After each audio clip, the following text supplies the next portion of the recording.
guys, bersama saya lagi dalam Alright Nopa Channel. Gempak dan memalukan sahabat-sahabat semua. Ya, seperti mana Datuk Seri Anwar Ibrahim membentangkan rancangan Malaysia yang ke-12.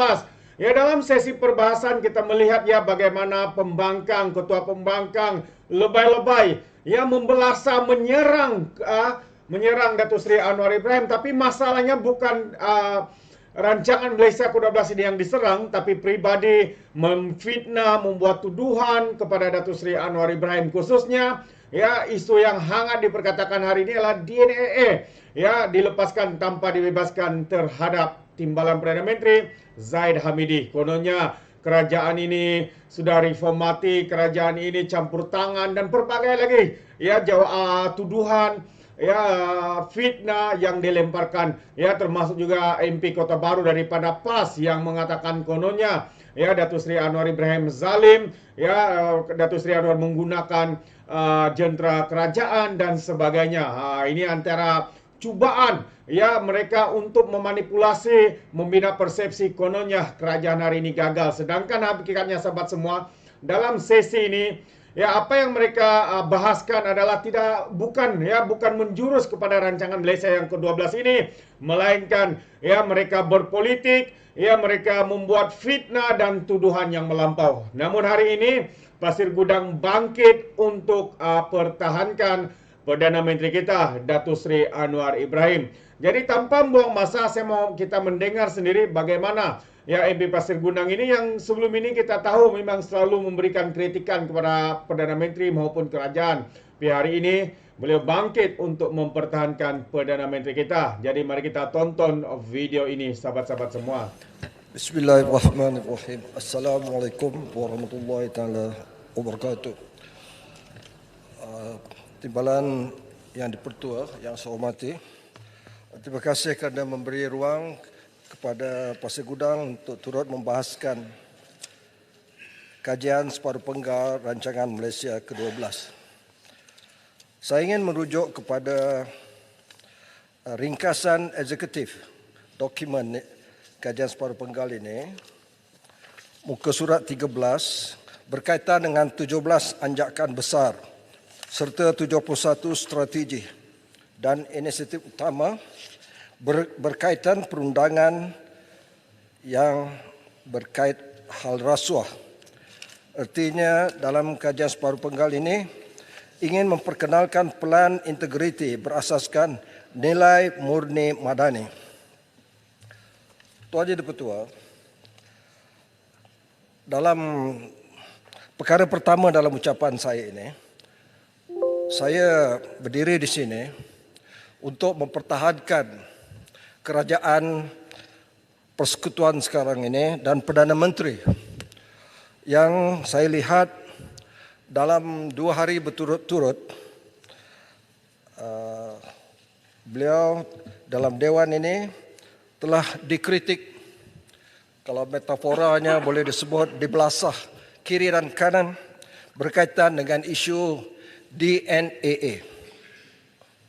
Saya telah mendengar sampai pukul 7.30 malam, 2 hari berturut-turut. Dan saya sabar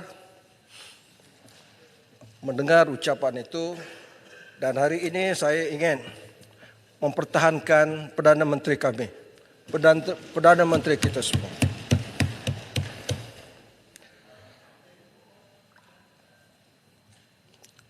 Berkenaan dengan DNAA ini, yang kita faham maksudnya, saya melihat kita tidak boleh salahkan hakim. Kita tidak boleh salahkan judiciary, badan kehakiman. Dan saya melihat Peguam negara bertanggungjawab. Peguam negara bertanggungjawab dalam soal melepaskan tanpa dibebaskan dalam kes yang berkenaan di bawah perkara 145/3 Perlembagaan Persekutuan. Kuasa budi bicara Peguam negara. Tuan Yang di-Pertua, malah di luar Dewan ini, sebaik saja kes itu berlaku, sebagai seorang ahli parlimen, sebagai orang rakyat biasa, saya menulis sebuah sajak puisi bertajuk DNAA. Tapi itu di luar Dewan. Di dalam Dewan ini saya ingin meneruskan perkara ini. Memang saya kurang puas hati tentang perjalanan itu. Dan saya merasakan peguam negara perlu memikul tanggungjawab ini dan amat sesuai Select Komite Jawatan Kuasa Hak Asasi dan Institusi Reform akan memanggil peguam negara yang lepas dan yang sedang ini untuk mendapat penjelasan. Mesti datang. Datang nak jawab atau ada benda tak boleh nak disebut, itu hal tetapi mesti datang. Tak boleh kata tak boleh datang. Ini Select Committee ada hak. Parlimen ini suatu badan yang ada integriti. Saya melihat Perdana Menteri waktu keputusan mahkamah itu, beliau berada di Jakarta. Ada sidang ASEAN. Dan saya membaca laporan Perdana Menteri berkaitan perkara itu dan menjelaskan beliau tidak campur tangan. Itu kuasa budi bicara peguam negara. Bila balik ke tanah air di Kuala Lumpur, Perdana Menteri menegaskan lagi, itu kuasa budi bicara peguam negara. Beliau sebagai Perdana Menteri tak boleh interfere. Ini kuasa budi bicara yang berhormat peguam negara. Secara ikhlas, saya berkongsi di sini. Ada kalanya, ada kesempatan saya dapat bercakap dengan Perdana Menteri secara peribadi. Saya pernah sebut, saya tak panggil, saya tidak minta lesen, saya tidak minta kontrak. Tapi saya cakap, saya tak guna kata saudara, saya kata kita. Saya beritahu, kita tidak boleh campur ke hal mahkamah. Kita mesti jaga independence of judiciary. Dan beliau setuju. Beliau tidak mau campur. Bukan saja mahkamah, tetapi kuasa AG Chambers, kuasa peguam negara. Dan saya percaya, malah apabila Paguh dituduh, apabila Tasik Gelugur dituduh, saya berhubung direct pada beliau. Jangan inyayakan lawan saingan politik kita. Saya tidak setuju selective prosecution. Dan Perdana Menteri, jadi saya kongsi dalam parlimen menyatakan bahawa tidak, saudara. Tidak. Artinya beliau dimaklumkan bahawa agensi peguam kuasa mempunyai evidence yang ada, yang kuat dan teruskan. Dan beliau tidak berganggu. Jadi, oleh dah habis masa kat dia. Teruskan. Jadi, saya landing sekarang. Yang di-Pertua. Sebagai Muhammad, sentuh juga DNA kes Bagan yang Muhammad. tak apa dengar apa dia?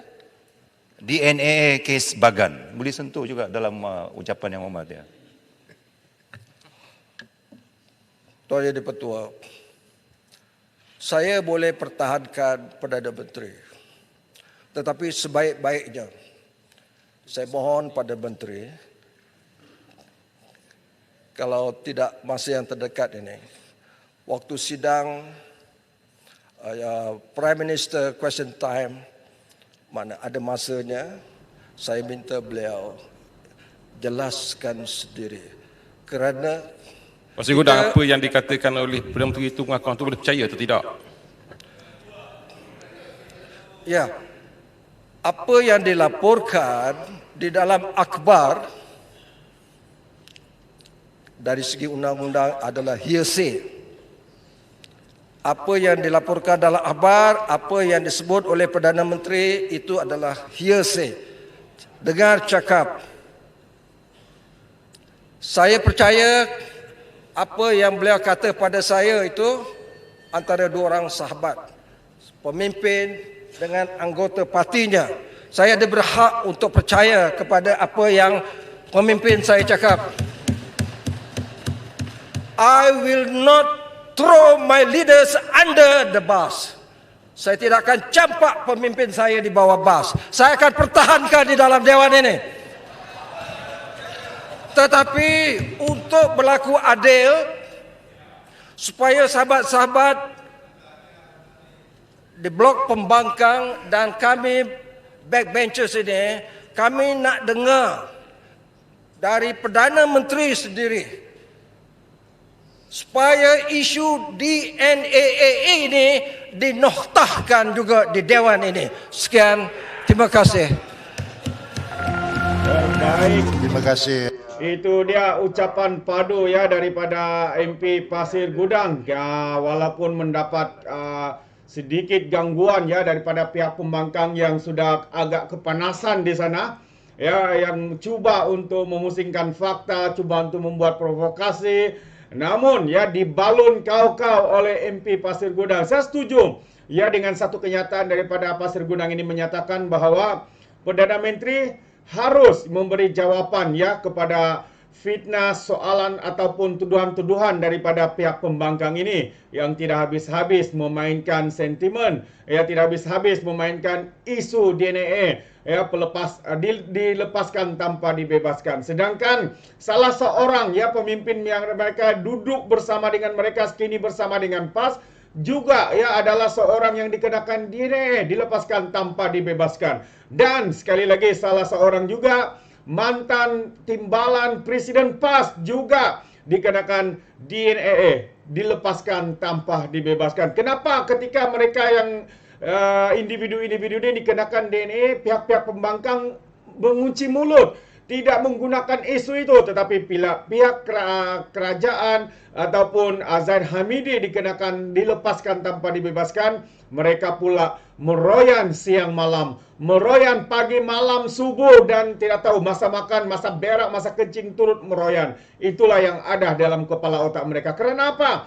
Kerana mereka cuba membina persepsi. Kononnya kerajaan ini campur tangan, kononnya Perdana Menteri campur tangan. Hakikatnya sahabat semua, berapa kali Perdana Menteri kita yang ke-10 Datuk Seri Anwar Ibrahim mengatakan bahawa ya sistem kehakiman, sistem perundangan bebas daripada campur tangan politik. Tetapi inilah yang dilakukan oleh pihak pembangkang yang tidak dapat menerima kenyataan tersebut.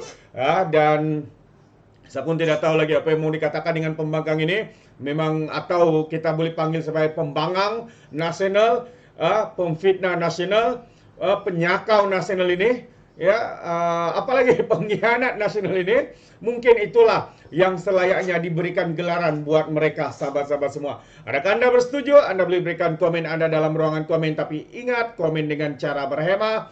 Jangan menjadi seperti walan walautin lebay-lebay geng sapu bersih apabila memberikan komen penuh dengan hasutan, kebencian dan juga fitnah melampau. Sepertinya mereka tidak punya otak, mungkin karena otak mereka tertinggal di dasar Laut Cina Selatan. Jadi terima kasih, sampai di sini saja. Izinkan saya untuk mengundurkan diri dan seperti biasa peribahasa mengatakan tapapun kangkap 2 tahun keinginan. Dalam bahasa Melayunya, tepuk dadah, tanya selera. Sekian saja pada Orang Apa Channel, sampai kita berjumpa lagi. Bye-bye.